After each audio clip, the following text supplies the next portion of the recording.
Mitch Boerner from Legendary Plumbers here, and today I want to talk to you about a really interesting product from ServiceTitan called Dispatch Pro. It is one of their pro products. It's a paid add-on, but I think it's a real game changer. When we recently attended the Titans of the Trade event in Sydney, some of the representatives from ServiceTitan asked if we would be interested in being the first trial in Australia for Dispatch Pro, which obviously we were very interested in having a go at. We've been on this product for about 2 weeks now. It's been operating fantastic. Haven't had any issues with it so far. And today I just wanted to walk you through, what we found, how the onboarding process was, what the product actually does if you want to understand it in some more practical sense. I'm not going to go too deep on the product features because I think it's there's a lot of information out there, and you can always contact me if you want to know more. But I think for today, what I wanted to share with you is how we use it, what it does, and what it's useful for.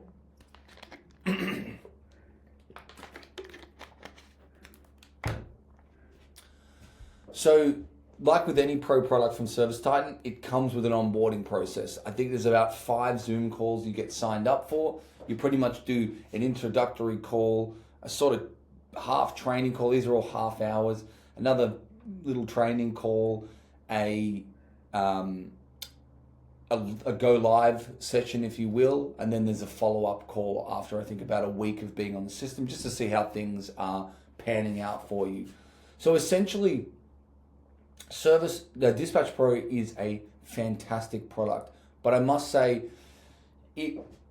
it's very much intertwined with other features in ServiceTitan. So there are ways, as everybody knows, there are ways to use ServiceTitan incorrectly. There's ways to find loopholes and work around things. But this product really, like most of the ServiceTitan products, works best when you follow the steps that have been put in place to make this work. So essentially, Dispatch Pro does not replace your dispatcher. What it does is essentially, depending on how your business is set up, I'm gonna say this out how our business is set up and how it works for us, but you obviously might be different. But essentially, the way that Dispatch Pro works is it doesn't replace your dispatcher. It basically becomes your dispatcher's assistant. More than anything, what it's actually doing, what it's actually doing is assisting your CSR with bookings to some degree. So if you're in the standard CSR, DSR setup, you will find that it becomes greatly like a great product that helps essentially take away some of the thought process and some of the thinking and some of the concerns with when your service dispatchers are already working on bigger projects, they've got bigger problems going on, they're putting out a few fires throughout the day. Dispatch Pro is really running in the background to make sure that appointments are attended on time and we're getting the most out of the day. We're getting the highest average ticket possible. We're sending the right technician to the right job. These are the things that Dispatch Pro is doing. So essentially what you're going to find is your CSR is going to pick up the phone, they're going to answer the phone, they're going to book somebody in for a time window for the day, and then Dispatch Pro is then going to possibly just assign that job to somebody else based on issues that are happening during the day, whether it's the technician it was assigned on is running late, a better technician comes available. There's a bunch of parameters, whether you want it to focus on the shortest drive time or do you want to focus on the right technician, which means, do you want it to pull, if there's a better technician available, do you want them to drive 45 minutes to get to the job versus the guy that's 5 minutes around the corner because the 45-minute guy is just really a better fit for this type of sale. So I think it factors a lot of those things in. A few things that you've got to get right in order to be using this product properly is I would recommend a couple things. Arrival times is a must. It does work off business hours if you want it to, but I would, that's another video. Arrival times is definitely a must because you want to be able to give the parameters to Dispatch Pro. So essentially what it's going to do is if you book in Mrs. Jones for an arrival window between 7 o'clock and 9 o'clock, basically what it'll do is it'll take that appointment, it'll be like a no hot water. So for example, and what it's going to do is it's going to look through the skills, the sales history, the availability, and it's going to try, and drive time. It's going to try to move Mrs. Jones' appointment anywhere between 7 and 9, because that was our agreed arrival window. So what it's going to do is it's going to make sure that somebody arrives between 7 and 9. So it's not allowed to move the appointment outside those windows, but it will try and see if somebody else is available. So every 10 minutes, it's going to scan the board and go, actually, that person's available, and their ticket is a little bit higher for hot water units. They're able to do a little bit better than the guy we had it assigned to. So we're going to swap those out. And so basically, it'll keep swapping things out throughout the day. You can change, and again, super in depth, but you can change how far you want it to be able to adjust. So we have our set literally so that at 8:55, it could still change the appointment to someone else as long as they're not dispatched. As soon as someone dispatches, obviously it does not change the appointment anymore. But essentially, it's able to move things around, and it's also able to. It makes a lot of recommendations for us. So it'll pull things off the board that are not relevant. So if we've got only 3 people available for the day, for example, and we've got 3 people in the same slot, and we've got 2 hot water units and a tap service, and then another hot water unit comes in, it is going to take the tap service off the board, and it's going to put it in the alerts tray, and it's going to say to our dispatchers, hey, we're going to prioritize the no hot water because our focus is on revenue, or it's on urgency, or whatever it might be. Whatever the parameters that you want it to focus on, it will do that. So essentially, the other really important part about this would be adaptive capacity. We kind of recommend that if you're not using adaptive capacity to do your bookings, then you would need to look into that as well. So a couple things. Arrival windows, adaptive capacity. If you don't know what that is, definitely have a look up what it is, because it's quite an interesting process. Because when you are booking with Dispatch Pro, ideally, not always, doesn't really matter that much, but ideally, you don't want to pick a technician, you want to let it pick a technician. If you do pick a technician and you put it on somebody's day, it'll still move it. So that's okay, but it is a little bit better when you're using capacity planning. Skills, you must have the technician's skills sorted, and then of course you must have your job type categories set up so that you've got everybody's skills laid out, because it's going to use that information to decide who to send to the job. It's going to look through who has what skills and who has what abilities to be able to put them on a specific job. So those are the types of things that are really important. And once you've got that down, you're going to find the program is fantastic. Pricing wise, you'd have to speak to your sales consultant. I think from memory, at the time of recording this, and it may change, I think it's somewhere around $100 to $150 per technician, I want to say, and that may be USD, so definitely worth checking that out. So essentially, with Dispatch Pro, once you get started, they're going to set you up on, let's have a look here, Dispatch Pro. I'm just using my trial account at the moment. So two really interesting features of this. So I'm going to be very high level on this and rush through it, but you can spend your own time going through this, and there's plenty of videos out there. So our system is optimized for revenue, so we want to make sure we're sending the right technician to the right job. Our max drive time is 60 minutes, so it essentially states that we don't allow the technician to drive for more than 60 minutes between jobs. We've got enabled job types happening, and currently we've got 7 technicians running on this system. One thing to mention about this as well, if I can, would be that Dispatch Pro works really well with your demand call bookings. It does not work well with your install bookings. So what you would be doing is your CSR will be still booking a job, and then it will make a decision on where those quotes go or those jobs go. But if a job gets sold today that you want to do tomorrow, you would want to book that manually. You do not want Dispatch Pro to book that in. You can do it, but it gets a little bit tricky, especially if you've got, depending on how you run your business, but we have parts here in the warehouse and we pick orders and things like that. So you certainly don't want someone to be heading this way to pick up a hot water unit and then it swaps it to somebody else and then it swaps it to somebody else. It would be quite difficult. So, we do book out our other technicians, our install technicians manually. Same as anything that requires 2 technicians. It does not do well with 2 technicians. In fact, it does not have any capacity to book dual technicians on a job. It is purely built for, I've got a leaking tap, we send 1 technician, the technician goes, it chooses the best technician, the technician sells the job, does it on the spot, and then by that time, there's a new job on the board for them to go to. All right, so you've got 2 different options here. Dispatch Pro has an auto mode where basically it does everything for you, or there's assist mode where basically it gives you suggestions instead of actually making the call and moving stuff. So we're on auto mode, we let it do what it wants to do. There's a heap of filters in here. I'm not going to go through everything today, but ultimately you've got, what would you like the system to focus more on routing or more on revenue? So you can basically move that, as you can see here. If you go to revenue, it assigns the best available technician for the appointment, or if you go routing, it just always assigns the closest technician, no matter what.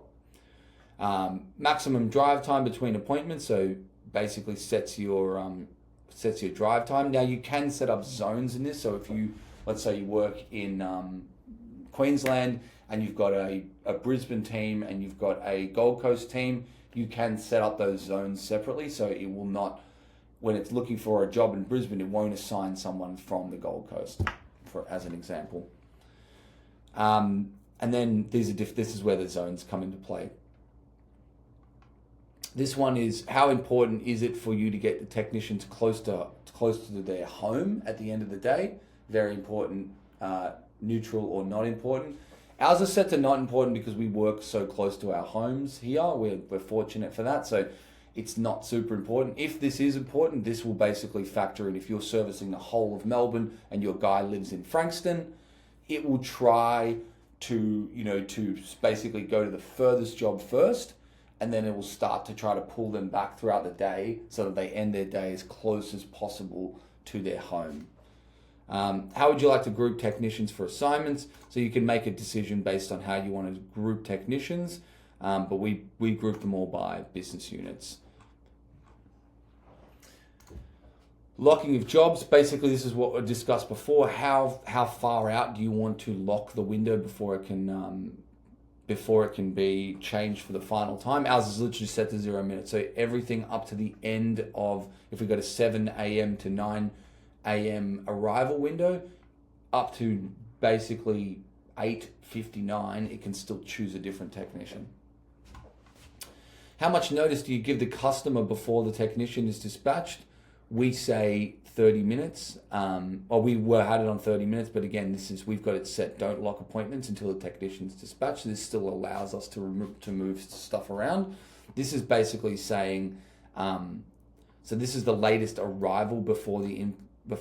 Apologies, I got that wrong, sorry, I've read this wrong. So this is the latest arrival time. So it's basically saying, if you've got a 7 a.m. to 9 a.m. window, can the technician arrive at 8:59? Is that acceptable, or how do you want us to focus this in? So you might say to it, even though we gave you a 2-hour window or 3-hour window, I don't want them to arrive at the very last minute of that window. I want them to arrive no later than 1 hour or whatever it might be. So that's where you set that. And then this one is, how far out do you lock the appointment before you basically want to let the technician or let the customer know that the technician's on the way and will expect you in 30 minutes. Ours is do not lock, so we can move the appointment up to any time. Prioritization. So essentially this is getting pretty high level now, but these are all with your job types. You essentially have your job type set here. You have your skills that are required for each job type. Then you have the average duration that it needs to factor in. And then you tell it whether you want. That's a bit of a pain. Oh. You tell it whether you want Dispatch Pro to be turned on for that particular. So you might have like backflow testing, be like, I don't want it to ever move backflow testing jobs around. So you can turn Dispatch Pro off for certain jobs and certain tasks if you like.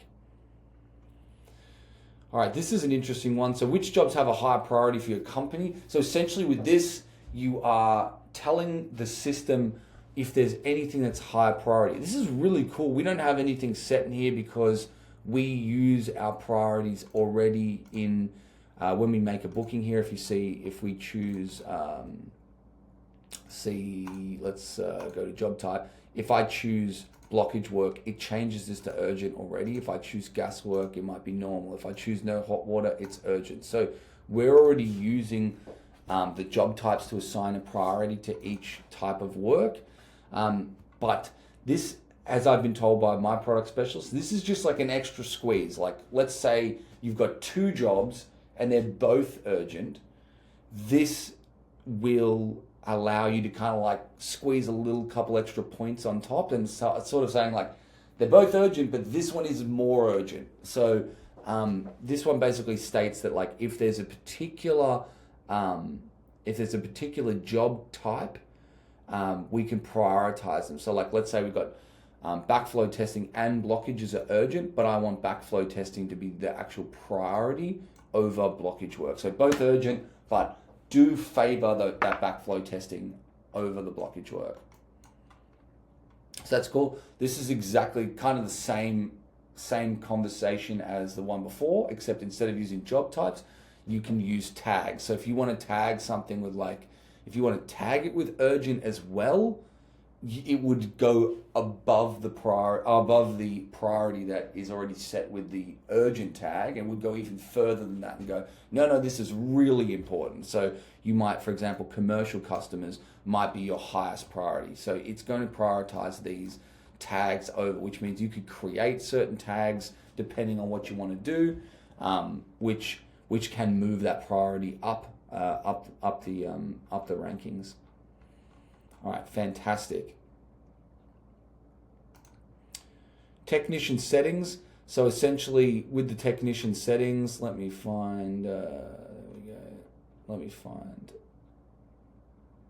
myself here. For example, I'm just set myself up as a default, but essentially, you can turn yourself on. You can you want to verify your address because it's important about where does the job start from. It asks what skills this particular person has. All the defaults. Sorry, let me scroll up here. Max drive time. So you can set customized max drive times. You can set customized routing, end of drive location. So this is basically saying like what is the importance. Because remember we set those features before, but you can actually dial them in a little bit deeper on a specific person if you wanted to do that. And then starting location. We chose business address because we're so local. We basically want to start factoring in the drive time from the warehouse. If you have this set to home address, it can work out where their first job is based on their home address. But sometimes we've found the routing to be a little bit odd, so we've opted with the home address. Are there any specific tags that help identify jobs with unique? So this is essentially, for example, you might have like a ladder skill. So what they're trying to encourage you to do is in the skills you can set up, he has hot water skills, he has toilet skills, he has gas work skills, but they said maybe you want to set up a skills tag that's like, the example they used was like under floor, like for example, you have to crawl under the floor to get to this. And so, or here we go. For example, they've used here, for example, you can use the skill set ladder to tag, to a tag attic. So you can assign the skill ladder to the tag attic. So whenever the job with attic tag dispatch, they use an example here. You can add the skill ladder to the tag attic. So whenever you have a job with the attic tag, Dispatch Pro will look for the technician that has the ladder skill. So You might have technicians that don't like going up high. You might have technicians that don't like going under the floor, and you might have special setup for those particular technicians, and it can factor in that as well. Choose whether you want this enabled or disabled. So essentially what we have here is, as you can see, is all of our quote departments are enabled and our installs are not. So we only move around install jobs. We do not move around, we only move around. What you can see here is we have essentially all of our install business units are turned off, and we have the quoting departments enabled, because we only want it to factor in the quote team and not any of the install work. Last one is technician ranking. So essentially, this one is asking us which skills are we going to prioritize. So this one basically says, how would you prefer to weigh short-term and long-term performance when ranking technicians? Essentially, short-term is 4 weeks, long-term is 12 months. So it's basically asking you, how much of that technician's recent history are we looking at? Are we looking at the last 12 months, or are we just looking at the last 4 weeks if we go down here? So if they're having a bad patch, if this person's been a great salesperson for 12 months, but they're having a bad 4 weeks, do you want us to refresh that data after 4 weeks and only factor in what's been happening for the last 4 weeks? Or do you want us to take into consideration how they've performed over the last 12 months? Then this one, we have it set to balance. So it's basically asking, like, how do you want us to make the decision of when we're choosing a technician? Are we choosing it based on conversion rate, or are we choosing it based on average ticket? How many jobs per job type do you want technicians to have to start tracking their individual performance? This is a kind of a strange question, but basically this says, how do we want to, when let's say if somebody, for example, comes onto the team, we don't want to start tracking their individual performance on a specific job type. So let's say hot water. We don't want to start judging their skills until we see 5 jobs in that job category. It's kind of a weird question, but essentially it's asking you how many job types, how many completions of that job type should they do before we start really factoring in their average ticket and their conversion rate. And then this one's for technicians that don't have any data. So this is for new technicians. Technicians that don't have any data for a particular job type are ranked according to this setting. So let us know where in the technician ranking you'd like to place these technicians. Please note the same technician can have enough data for one job and not enough for another. So basically it says, if they don't have this KPI yet, do we want to say that they're below average, they're average, or they're not that great as a technician? How do we want to put that skill? We just went with below average because it was like, it's fair to assume that most people that start out with the company are going to perform below the average of people that have been with you for a while.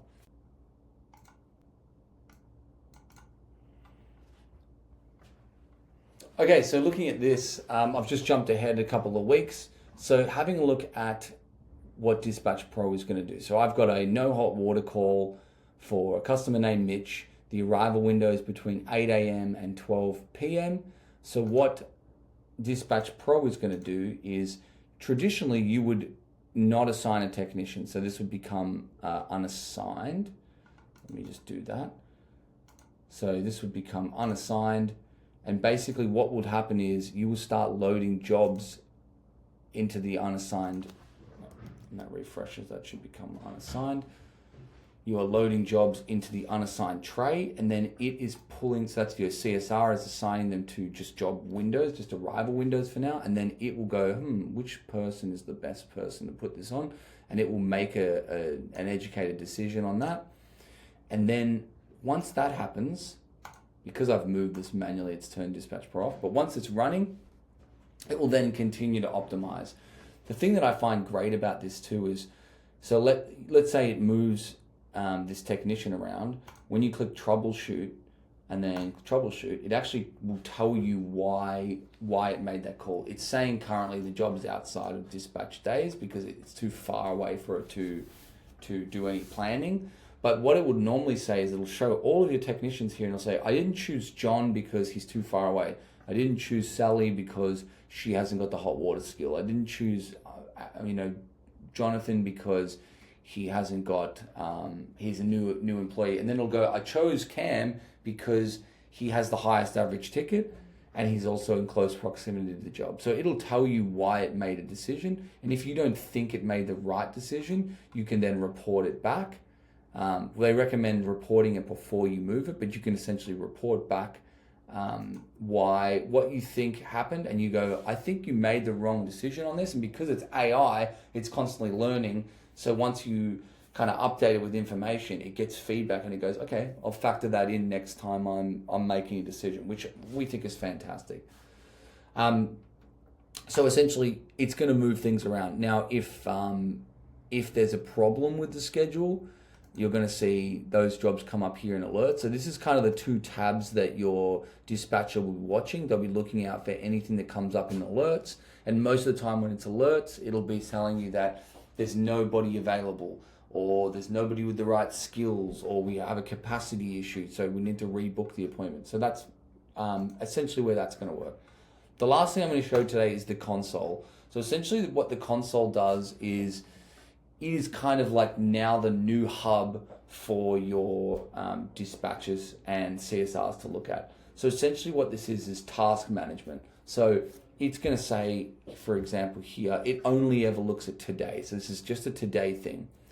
But it says here, I've got a few problems. I've got some orange problems and I've got some yellow problems. So it goes from low, medium, I can't see behind there, high, and then urgent, depending on what the task's required. So I've got a couple of unresolved medium tasks and I've got 3 remaining tasks unresolved for high. So what it's going to tell me today is we've got technicians without assignments for today. So this particular technician has 33 minutes where they're unassigned. Okay, so it's going to tell me it's going to try to help me find little problems with today. This technician, Mitch, he's got a full 7 hours unassigned today. So let's find out what's going on with that.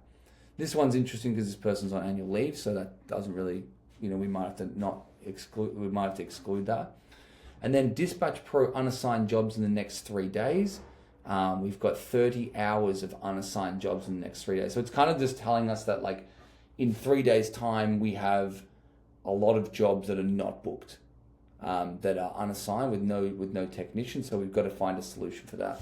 So we've yet to really go hard on implementing this, but in this console settings here, you can actually set up the colors of your priorities. So that's great. And you can call them something different if you want to, but this is where it gets really interesting. So this is rules. So for example, let's just start with something easy that everyone understands. So a happy call, right? So you're making a happy call to customers. What you can have it do is you can have it say, I want you to make a happy call. It's low priority. I want my dispatchers to make a happy call. We want to activate this rule, so that's good. And then what are the conditions? So when the job appointment contains done, right? So when the job appointment is done and the appointment was today and the appointment was completed within the last 60 minutes, I want you to create a block here so that basically, let's say your for example, happy calls, we want to do them where the job was, let's actually set this up. It was yesterday, right? So we want to do a happy call. So the job is completed. The job was yesterday. Let's see if we can actually make this so the actual job is completed. Job status. Completed, right? So we want to go jobs that were completed yesterday, and that's it. Right, so jobs that were completed yesterday, we can save that, confirm and save, and essentially what it's going to do is it's going to start making tasks for my dispatchers or my CSRs, whoever's responsible for happy calls. I don't know how quickly this work stream is going to update, but it's going to look for, it may not work because I'm trying to go back in time because it only factors on information from today, so it will probably be able to carry information over to tomorrow from today, but it may not pick it up from yesterday. But essentially it's gonna tell us we need to make a happy call. Okay, cool. So there's a couple things here. You can give them some job actions. So this means what options do you want to show up when you click on this? We've got call customer, chat with customer, obviously we can't use this in Australia, but in call customer, chat with customer, resolve. So basically it's asking you what kind of options do you want to give your person in the office. This one that says resolve, it just says I manually understand that resolve tasks can't be brought back. So that's like if you allow them to have a button that's just like when they click it, they go, yeah, I'm done. But you know, you kind of need to make a decision whether you want people to be able to resolve those things without either clicking the call or chatting with the customer. The last one here is you can snooze it for a day, and it does say if you want to snooze it, you want to snooze it with a note, so you can kind of have it come back in 24 hours. But there is literally endless possibilities. You know, let us know if people are running late. Let us know if a job hasn't been dispatched. So this is like almost becomes your new console that you'd have set up on your dispatches page, and it's constantly bringing in, it's like, hey, these jobs are late. Hey, this person's unassigned. Hey, we're going to be late for this. So if you want this running sheet of all the information that's happening for the day, that's where you can find it. There is so much to unpack here, but I just wanted to say, program's fantastic. We're loving it. If you've got more questions, you know where to reach me. You can reach me at mitch@legendaryplumbers.com.au. Send me a message, send me an email. I'll always reply. I think this is a fantastic product. I think you're going to need to have, you know, you want to have 5-6 technicians running on this. Otherwise, it's probably a bit cost prohibitive, but I think it's a fantastic opportunity, and highly recommend it. Thanks, team. See you soon.